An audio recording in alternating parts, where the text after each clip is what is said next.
मंत्र द्वारा उस पे जल का छेड़ा मारा, मरा हुआ आदमी जीवित होता था।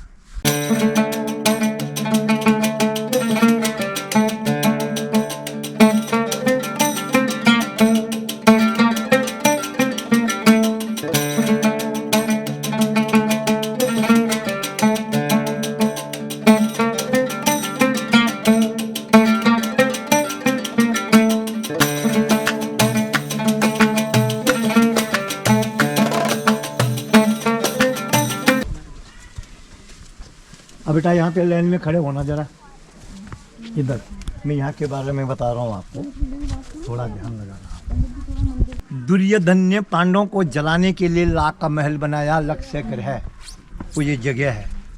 यहाँ पे चारों तरफ गिरिल है लगी हुई और चारों तरफ ये लाल ईंट है, देखो आप लोग ये चारों तरफ लाल ईंट। इस ईंट के नीचे आज भी लाख है। यहाँ पे महल था, महल पे दुर्योधन ने आग लगा दी, महल जल गया। यहाँ से अंडरग्राउंड सुरंग है, तो पांडवों को बचाने के लिए ये सुरंग किसने बनाई थी? बोलो बेटा, कोई बोल सकते हैं? बोलो देवी दुर्गा माता, आप तो बोल सकते हैं, बेटी पढ़ी लिखी लड़कियां हैं, बोलो कुछ तो बोलो। ये सुरंग किसने बनाई? मंत्री था उनका। कौन था? विदुर।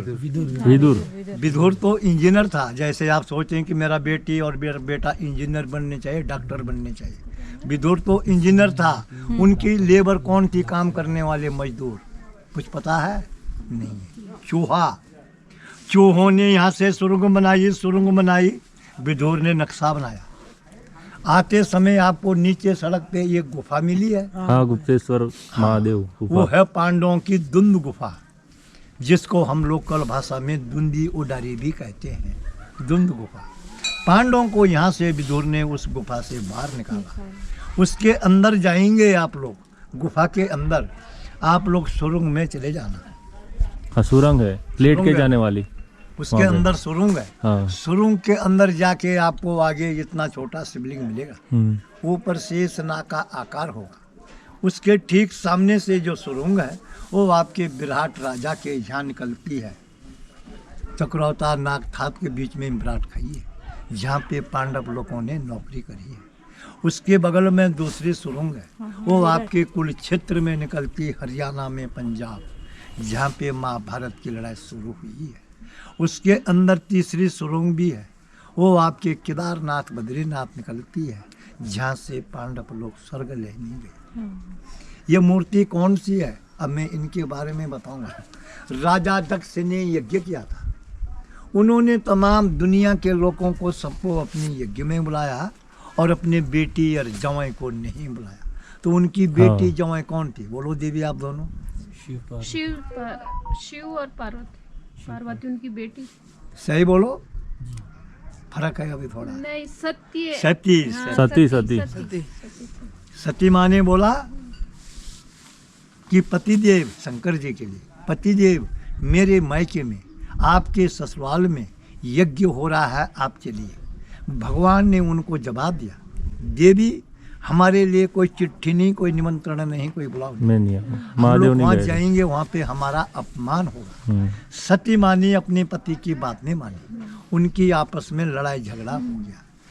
आज तुम्हारा आपस में लड़ाई झगड़ा होता है, ये परंपरा से चल के आया है। मेरा तो बहुत ही ज़्यादा होता है। हमारे लाखा मंडल के अंतर्गत में ये शिवलिंग धर्मराज युधिष्ठिर महाराज ने इस शिवलिंग की स्थापना करी है। ये शिवलिंग का नाम है मंडलेश्वर महादेव के नाम से। क्या बोला मैंने? मंडलेश्वर महादेव। हमारे लाखा मंडल के अंतर्गत में 24 गांव आते हैं।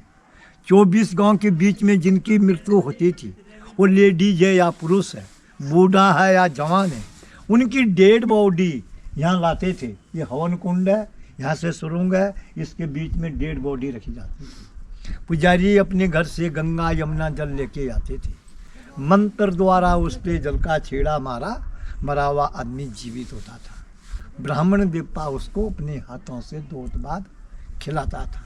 ये शक्ति की बेटी आपका रूप है सतयुग में सती माँ का, इनका रूप है सतयुग में वीर और भद्र। सतयुग में, त्रेता युग में इनका रूप है जय और विजय, और आपका रूप है तीनों देवी का, दुर्गा माँ का।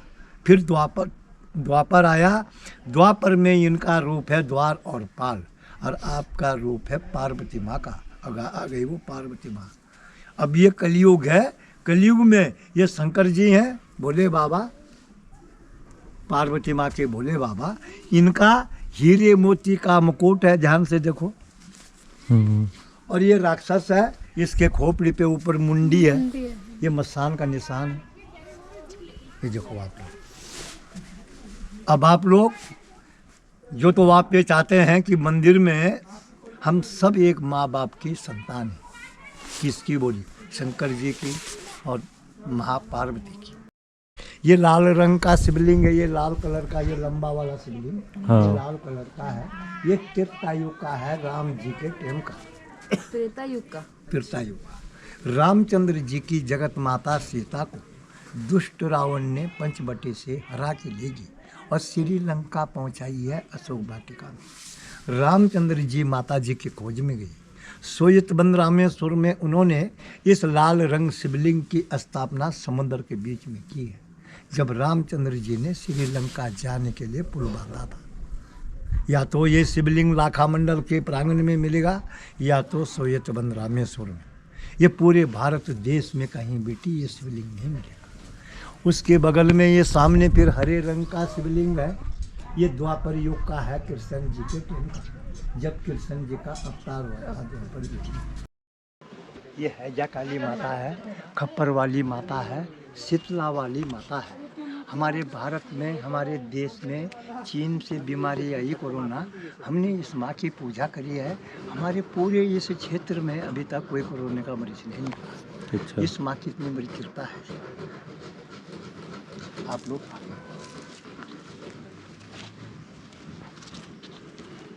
श्री मरडेश्वर महादेव विजय तेत राम अद्भुत शिवलिंग। ये शिवलिंग क्या वो है? ये शिवलिंग है जी, अद्भुत शिवलिंग, चिंता हरण महादेव। इस भगवान के दर्शन करने से सारी चिंता दूर होती है। और ये शिवलिंग है पारदर्शी शिवलिंग। जैसे आप अपने परिवार से, बच्चों से, माता पिता, भाई बहनों से प्यार करते हैं, आपका प्यार भगवान अपने अंदर समा लेता है। ये शिवलिंग है बेटा अष्टदल शिवलिंग। इसके चारों तरफ 8 कोने हैं, चारों तरफ 8 कोने हैं। राजा सगर की 60,000 बेटी थी, कपिल मुनि ने उनको श्राप दिया, सारे भस्म हुए। भागीरथ जी ने उनके कुल में जन्म लिया, शिव की तपस्या करी, गंगा जी को मृत रूप में लाया और अपने पितृ देवताओं का उद्धार किया। इस भगवान के दर्शन करने से आप लोगों के 7 जन्म के पितृ देवताओं का उद्धार होता है जी। इस भगवान की इतनी बड़ी महिमा।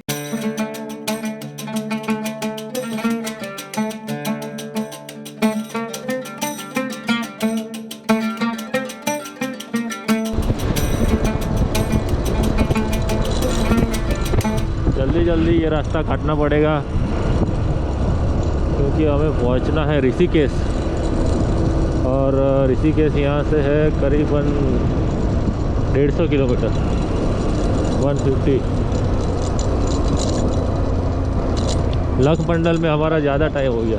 लखमंडल गए थे मंदिर, वहाँ पर काफ़ी समय वहाँ पर ही इसलिए देहरादून है यहाँ से 85, मसूरी 50।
बड़ी गाड़ी आ जाती है तो बाइक भी नीचे उतार देनी पड़ती है, और अगर दोनों बस आमने सामने हो गई तो बड़ी दिक्कत हो जाती है।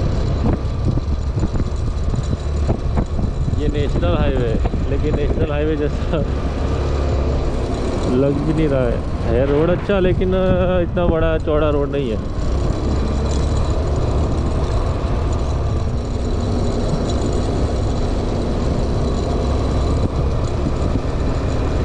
बाकी रोड तो अच्छा है, खड्डे वगैरह तो नहीं है यहाँ पे, रोड एकदम टिप टॉप है, लेकिन छोटा रोड बहुत ही छोटा रोड है, इतना चौड़ा नहीं है।